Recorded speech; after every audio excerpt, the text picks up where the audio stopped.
we've created 250 plus processes just to cover it.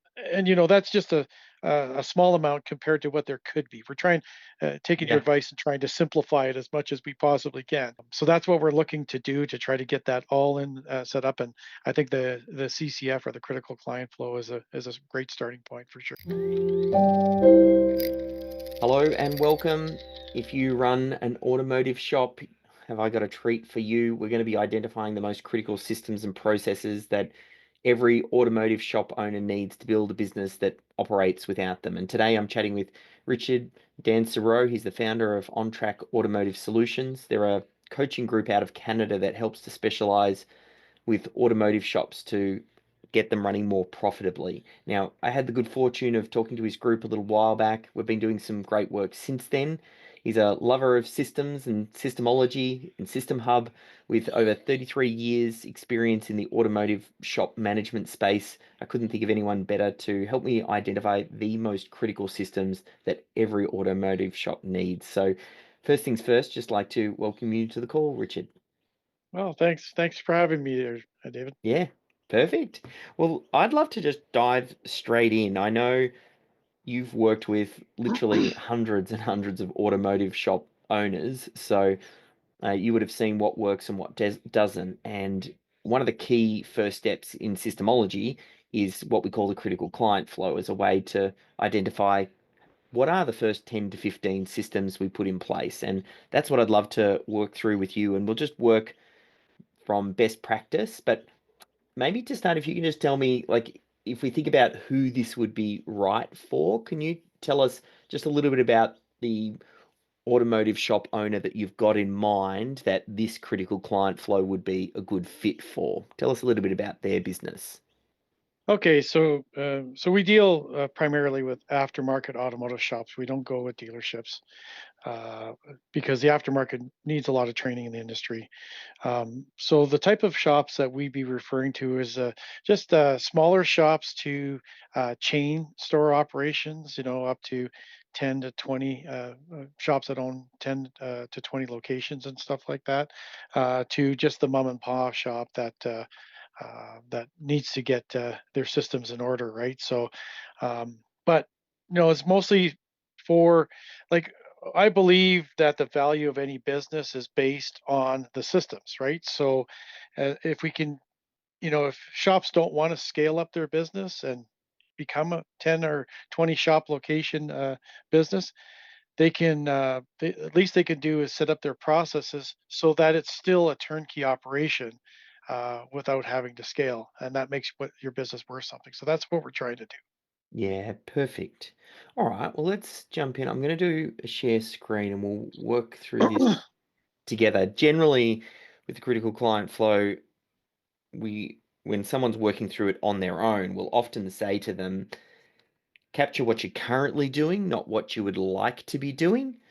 And that helps to reveal some gaps and things like that. But since we're working with you, I think we get to work straight away on best practice and what we think best practice looks like for those automotive shop owners. So putting ourselves in their shoes and then leveraging your knowledge, if we were to pick an ideal target audience for them, um, who would be their dream client? The person who pays their advertised prices, refers friends and family, keeps coming back and getting work done, like, and they would like hundreds more of those clients. Can we define just a few characteristics of them? Yeah, there's so many variations in shop owners that we deal with, from import shops to just your average everyday driver type of shops. That varies a little bit for sure, but I think most of them would probably say um, they would cater to females more than the male market. Okay, just because the females. Uh, don't try to do it themselves like the males do, right? Yeah, And come up with and they see the value of maintenance because they just don't want their vehicles to break down, especially out here in the northern states or Canada where it's quite cold, and that leaves you at risk when you're out in temperatures that are like -20, right? So you do not want to be stranded in your car. So they see the value of maintenance more so than the males do. But overall, I think what I would say as well is just to have more of uh, uh, people that are looking for maintenance on their vehicles in general, right?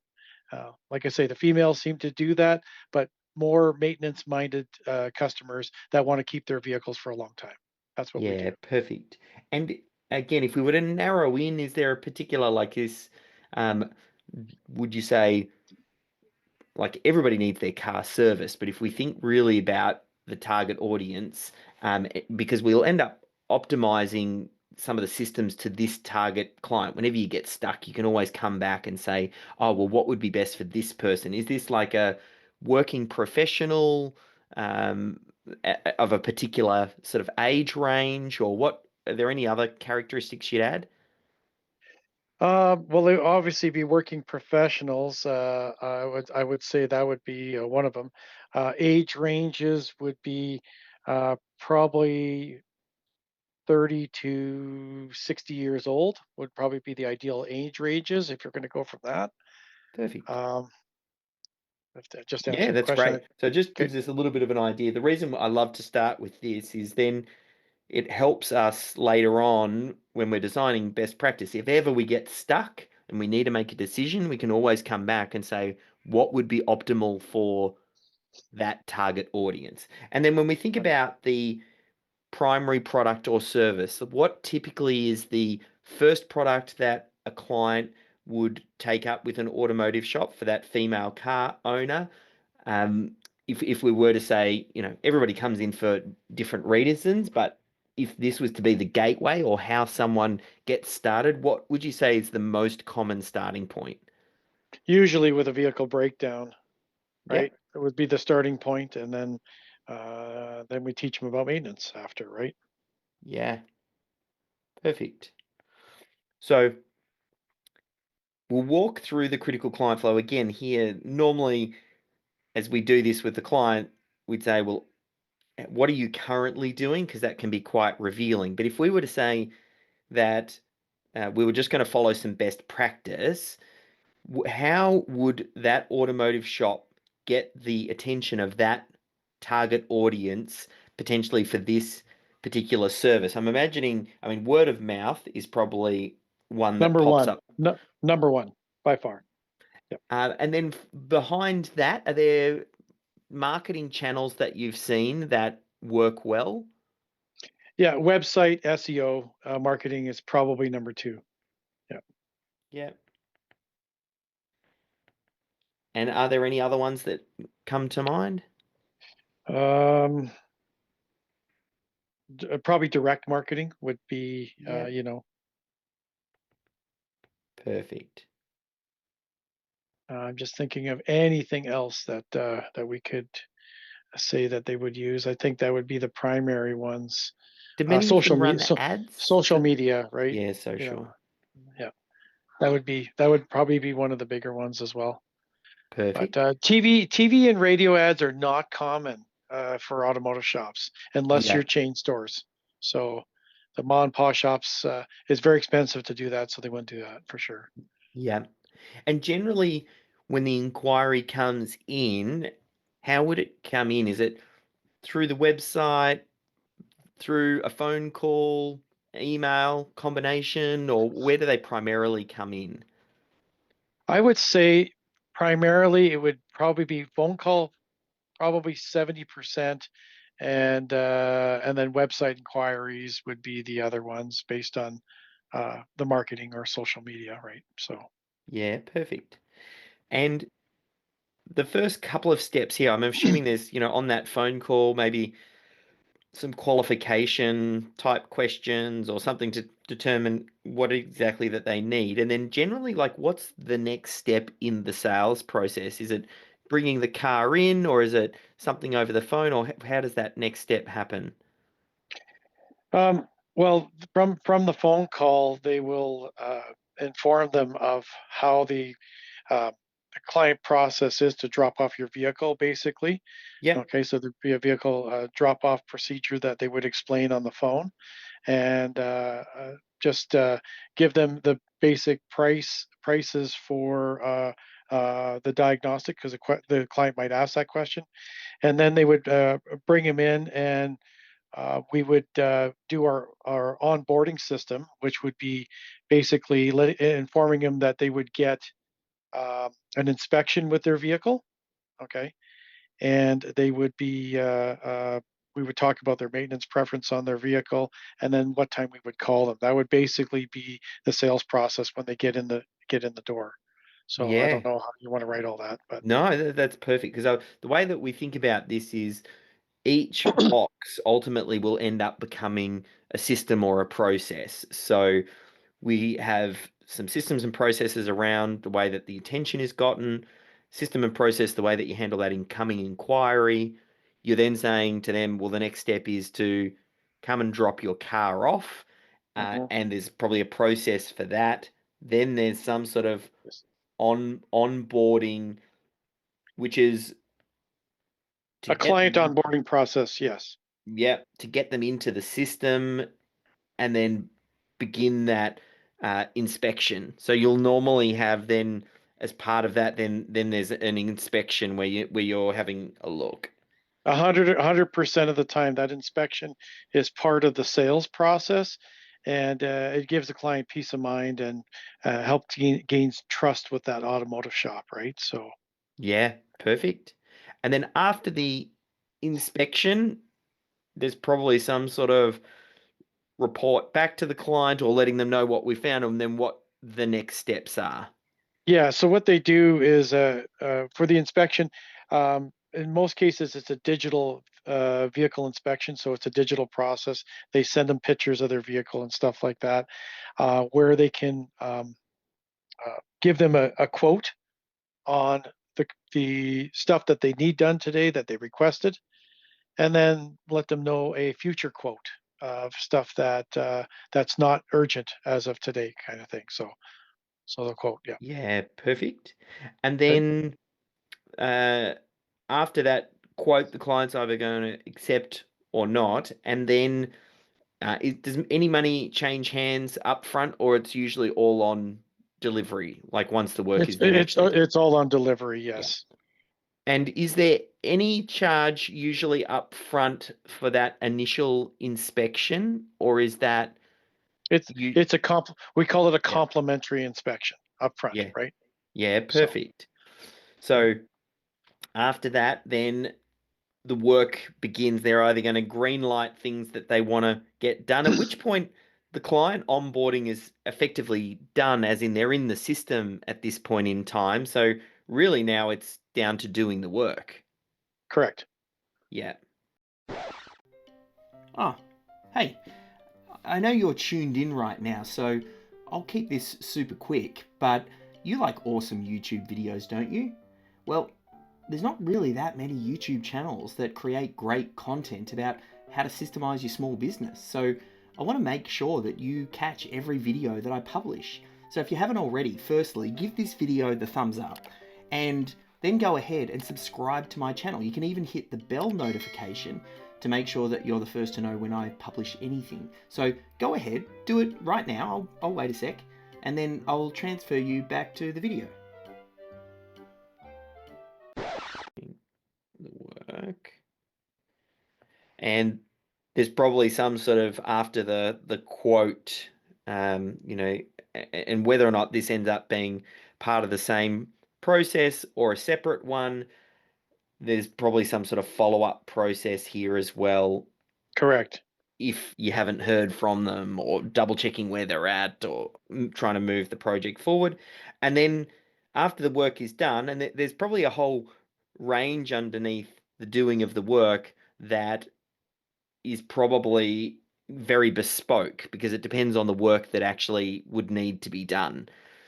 So the actual doing of the work would be different every time. And Correct. then there's some sort of handover and then delivery. The client comes back to get the car and um, you explain what work's being done, and that's where money is collected. Right. So after the quote's completed, we get Yep. approval from the client on the items that they want to do, and then we discuss and we defer what we call it's a deferral process for future repairs that don't need to be done right away. And then they agree to the repairs for today, and then they come and pick up the vehicle later on. Once all the Yep. repairs are done, we give them a call, and away you go. Right. So Yeah, perfect.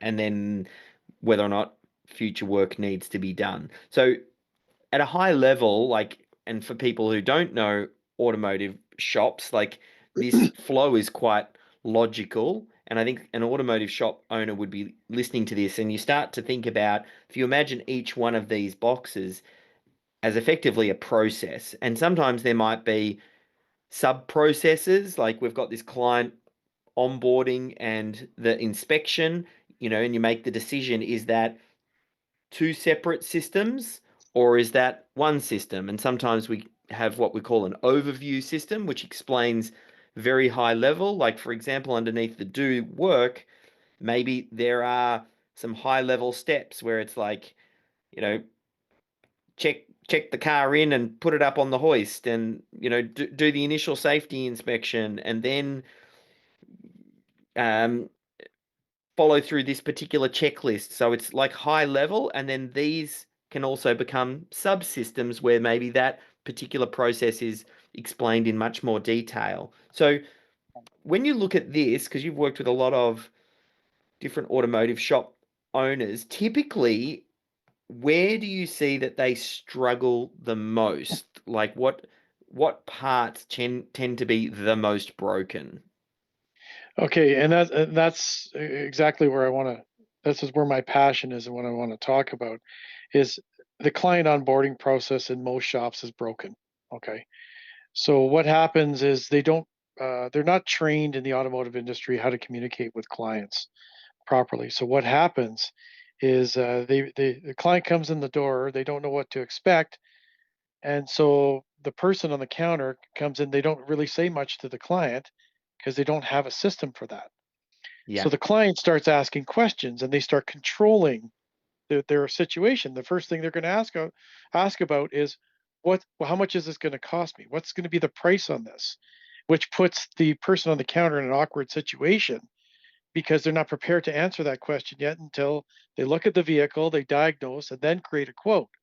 So what we need to do is we have to have that onboarding process where we create those expectations of what the service is going to be like in our facility.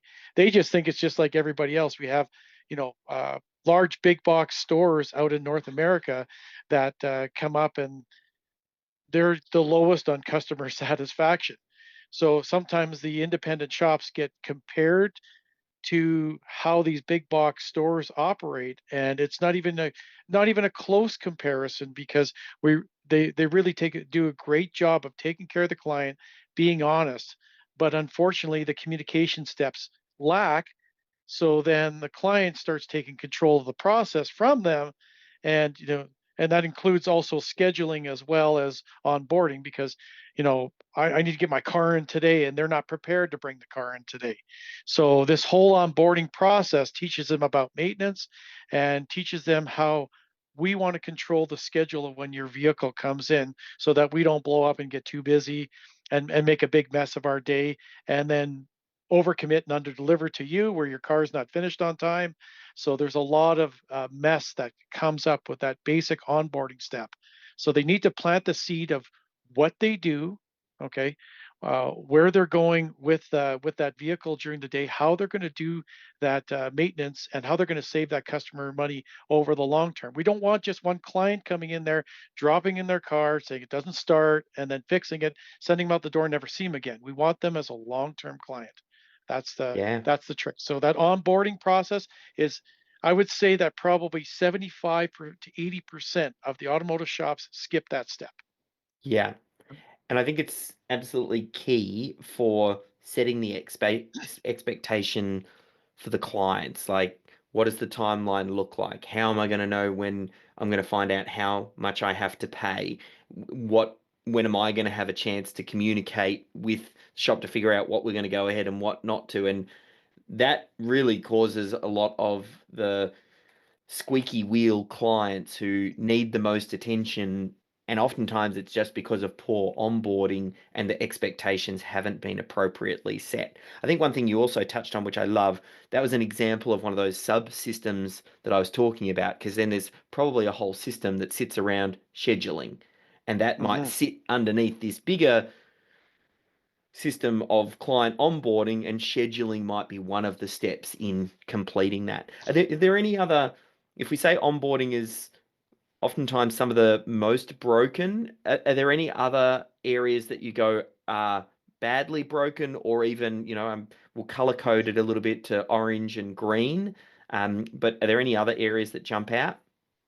Well, we talked about the inspection process as Yeah. well, and sometimes that is a broken process where many shops in the industry, um, Canada and US, just talking between the two countries, Canada has a licensing program for their technicians.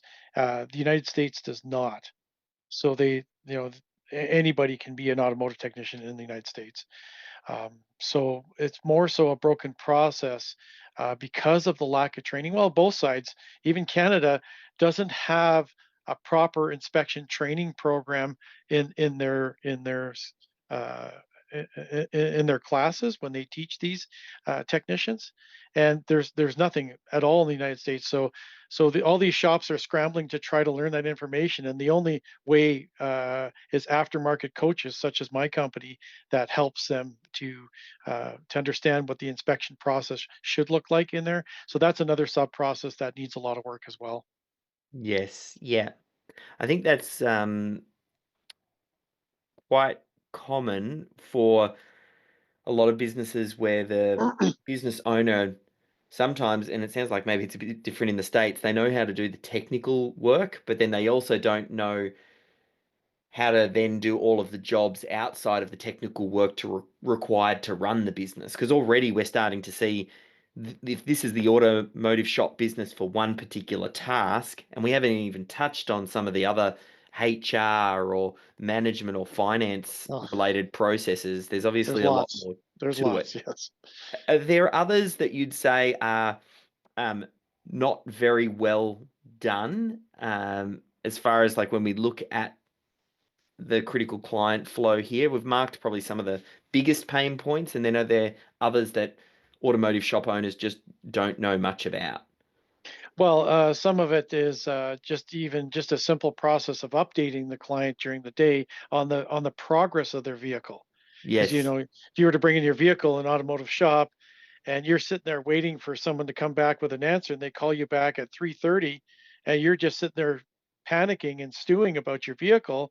You're just you want to be updated. So there should be a process where they give them an update whether the vehicle's been looked at by 11 o'clock in the morning or whatever.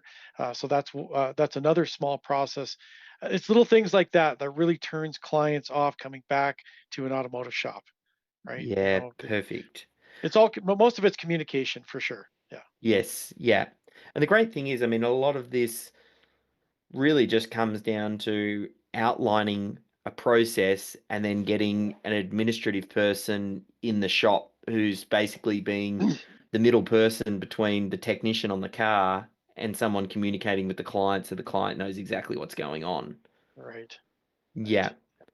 Um, in the tail end, I don't know if there's anything else that you wanted to touch on there. I think that gives a great overview, and I think an automotive shop owner should think about their critical client flow, think about where the gaps are. If each one of those boxes that we covered off is a process, you want to be thinking about, do I have a clear defined, this is how we do things here for the team to be able to follow?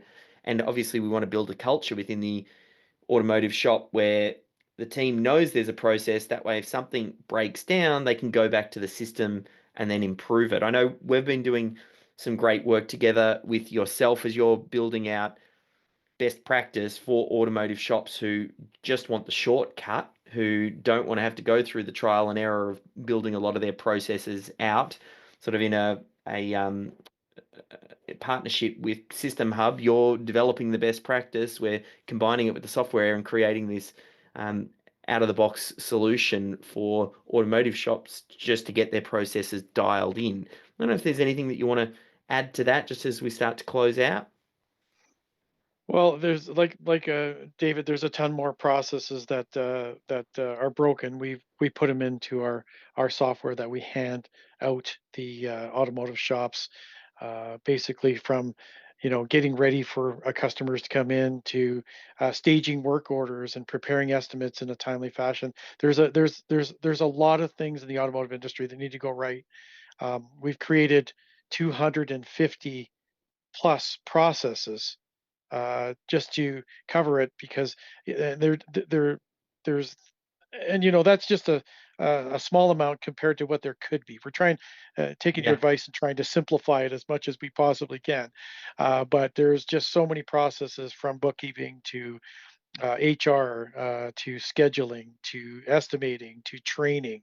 There's just a huge gamut out there of items that we need to improve in the aftermarket. So that's what we're looking to do to try to get that all in set up. And I think the CCF, or the critical client flow, is a great starting point for sure. Yeah, I think that's probably the key takeaway. The whole critical client flow is supposed to answer the question, where do I start? Which Yeah. systems should I get in place? And then really it only uncovers 10 to 15 processes, which is the start. Then you need to go through systematically each department and think, applying the 80/20. What is the 20% of the systems in the HR department that are required that deliver 80% of the result for that particular department, and let's get those documented. And that's really what you've been working on, collating that. So I'll pop a link through to OnTrack so people can find out more about what you guys do. But yeah, just want to thank you for your time today and sharing some insights into how to run a better automotive shop.